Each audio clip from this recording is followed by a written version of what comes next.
اعوذ باللہ من الشیطان الرجیم بسم اللہ الرحمن الرحیم۔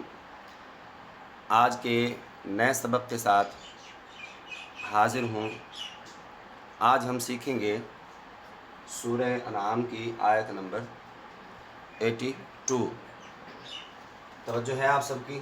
جی۔ یہاں پر کچھ اعراب رہتے ہیں وہ میں لگا لوں۔ لہم مل ام وہم مہتدون۔ ٹھیک ہے جی، پڑھیے۔ اعوذ باللہ من الشیطان الرجیم بسم اللہ الرحمن الرحیم۔ الذین، کیا معنی ہوگا؟ وہ لوگ جو آمنو، ایمان لائے، جو لوگ ایمان لائے، پھر ولم یلبسو، اور انہوں نے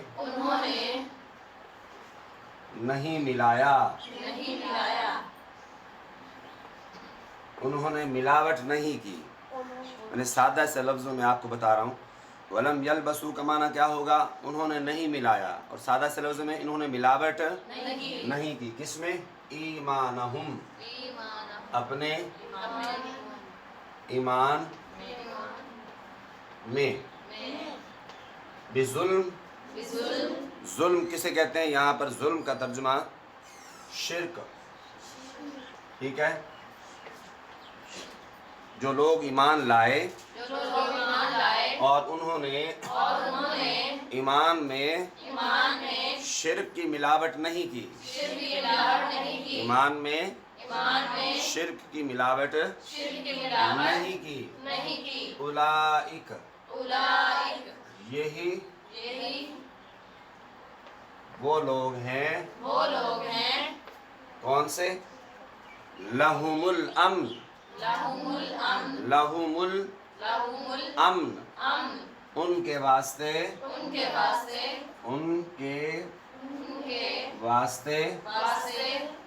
امن ہے۔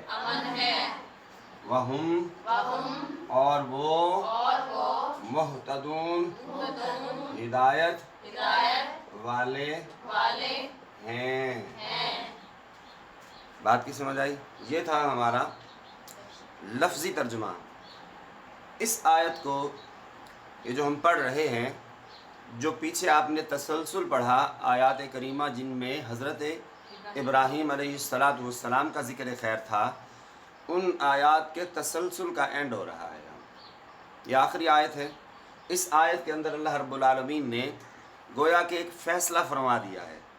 اس آیت میں اللہ رب العالمین نے گویا کہ ایک فیصلہ ارشاد فرمایا ہے۔ کیا؟ کہ جو لوگ کہا کرتے تھے حضرت ابراہیم کو، حضرت ابراہیم علیہ السلام کو کہتے تھے کہ اے ابراہیم، تو ہمارے خداؤں کو برا بھلا کہتا ہے، تو ہمارے خداؤں کے ساتھ ایسا کرتا ہے ویسا کرتا ہے، تو یہ تو کرے گا تو تجھے اس سے نقصان ہوگا، ہمارے خدا تجھ سے ناراض ہوں گے، اور جب ہمارے خدا ناراض ہوتے ہیں تو پھر اس طرح مصیبت میں انسان مبتلا ہو جاتا ہے۔ تو اللہ رب العالمین کے پیغمبر نے یہ بات سمجھائی، فرمایا کہ اصل چیز ہے ایمان۔ اصل چیز کیا ہے؟ ایمان۔ جب انسان سارے باطل معبودوں کو چھوڑ کر ایک رب پر ایمان رکھتا ہے، اللہ پر ایمان لے آتا ہے، اللہ رب العالمین کو مان لیتا ہے، کس طرح مان لیتا ہے؟ کہ اس کا رب کو ماننا ایسا ہو کہ اس میں کسی اور کو وہ شریک نہ کرے، کسی اور کو شریک نہ کرے۔ یہی تسلسل یہاں سے دیکھیے کہ وہ لوگ جو ایمان لائے اور انہوں نے نہیں ملایا، ملاوٹ نہیں کی۔ کس چیز کی؟ اپنے ایمان میں۔ بظلم کا معنی کیا ہوگا یہاں پہ؟ اصل ظلم کا معنی ظلم ہوتا ہے۔ تو ظلم کو قرآن مجید میں ایک مقام پہ ارشاد فرمایا گیا کہ جو ان الشرک لظلم عظیم، قرآن میں شرک کو ظلم عظیم کہا گیا۔ کل کی آیات میں آپ اگر تھوڑا مائنڈ میں ریکال کریں، سوچیں، تو میں نے آپ سے یہ کہا تھا کہ اس کائنات کا سب سے بدترین، سب سے برا، سب سے گھٹیا کام اور سب سے بڑا گناہ وہ کون سا ہے؟ وہ ہے شرک۔ اور شرک کیا ہے؟ رب العالمین کی ذات کے ساتھ کسی کو شریک کرنا۔ صرف ذات کے ساتھ نہیں، یہاں یہ بات آپ ذہن میں رکھیے گا، اللہ کی ذات میں کسی کو شامل کرنا صرف یہ شرک نہیں ہے، بلکہ اللہ کی صفات کے ساتھ، اللہ کی صفات کیا ہیں؟ جیسے اللہ سنتا ہے، اللہ جیسا کائنات میں کوئی نہیں سنتا۔ اللہ دیکھتا ہے، اللہ جیسا کائنات میں کوئی نہیں دیکھتا۔ اللہ گرفت فرماتا ہے، اللہ پکڑ کرتا ہے، اللہ جیسی گرفت اور پکڑ کوئی نہیں کرتا۔ تو اللہ کی ذات کے ساتھ بھی، بولیے، اللہ کی ذات کے ساتھ بھی اور اللہ کی صفات کے ساتھ بھی۔ توجہ سے، مضمون کافی دلچسپ بھی ہے، اور ہمارے ایمان کو مضبوط کرنے کے لیے ان جیسی آیات ہمارا ایمان اور زیادہ بڑھاتی ہیں کہ اللہ کی ذات کے ساتھ اور دوسرا اللہ کی صفات کے ساتھ کسی کو شامل کرنا، اسی کا نام کیا ہے؟ شرک ہے۔ اور اس کو اللہ رب العالمین کے پیغمبر نے بات سمجھائی کہ ایمان والا تو وہی ہے جو اپنے ایمان میں کسی کو شامل نہیں کرتا، ایمان رکھتا ہے تو صرف اللہ کی ذات پہ، اور شرک کی ملاوٹ نہیں کرتا، شرک کی ملاوٹ اور جو شرک سے پاک ہے، جس کا ایمان شرک سے پاک ہے، جس کا ایمان شرک سے پاک ہے، اللہ نے فرمایا اولئک لہم الامن، اس کے واسطے امن ہے۔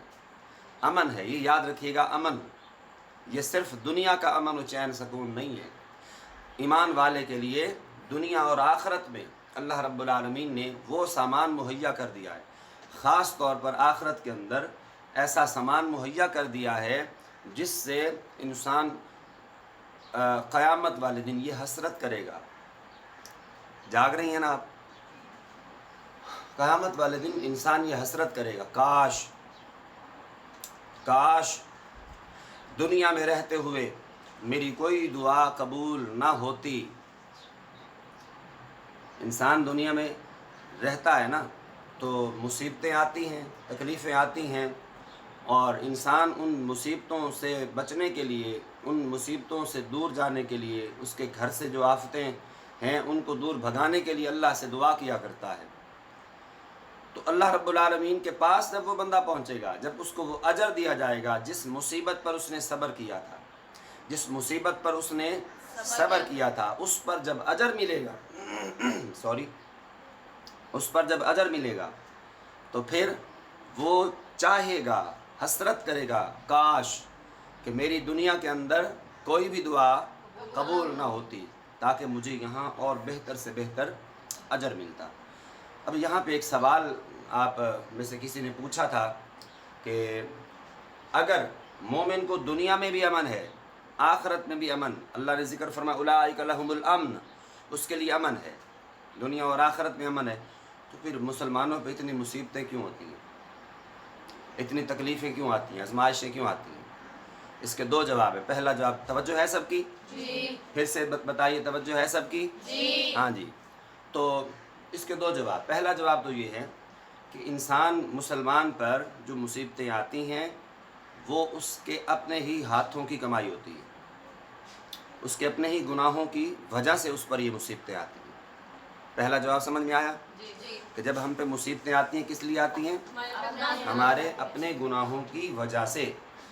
دوسرا جواب یہ ہے کہ مصیبت جب مومن پہ آتی ہے، جنت کے اندر اللہ تعالیٰ نے اس مومن کو جو درجہ عطا کیا ہے، اس کے اعمال اس قابل نہیں ہوتے کہ اس درجے پر پہنچ پائیں، پھر اللہ تعالیٰ اس بندے پر مصائب، تکالیف نازل فرماتا ہے، اور وہ مومن اس پہ صبر کرتا ہے، اور اس صبر کی بدولت بندے کو اللہ تعالیٰ وہ مقام نصیب فرما دیتا ہے جو جنت میں اس کا مقام ہوتا ہے۔ فرمایا وَهُمْ مُهْتَدُونَ، اور وہ ہدایت والے ہیں۔ اور وہ کون ہیں؟ ہدایت والے۔ کون ہدایت والے؟ لاسٹ میں اس کو وائنڈ اپ کرنے جا رہا ہوں، بڑی توجہ کے ساتھ آخری جو الفاظ ہیں ان کو سنیے فرمایا کہ جو ایمان میں شرک کی ملاوٹ نہیں کرتا، ایمان میں جو شرک کی ملاوٹ نہیں کرتا، اس کے لیے دنیا و آخرت میں امن ہے۔ اور وہی اگر آپ دیکھنا چاہیں ہدایت والا کون ہے تو ہدایت والا وہی ہے، ہدایت والا وہی ہے، میں پھر رپیٹ کر رہا ہوں، ہدایت والا وہی ہے جو اپنے ایمان میں شرک کی ملاوٹ نہیں کرتا۔ لسنر ویورز اسی طرح ہمارے ساتھ وابستہ رہیے، ہر روز ایک آیت ہم ترجمے کے ساتھ سیکھتے ہیں اور سمجھنے کی کوشش کرتے ہیں۔ دعا کرتے ہیں اللہ تعالی ہم سب کو عمل کی توفیق نصیب فرمائے۔ والسلام، وآخر دعوانا الحمدللہ۔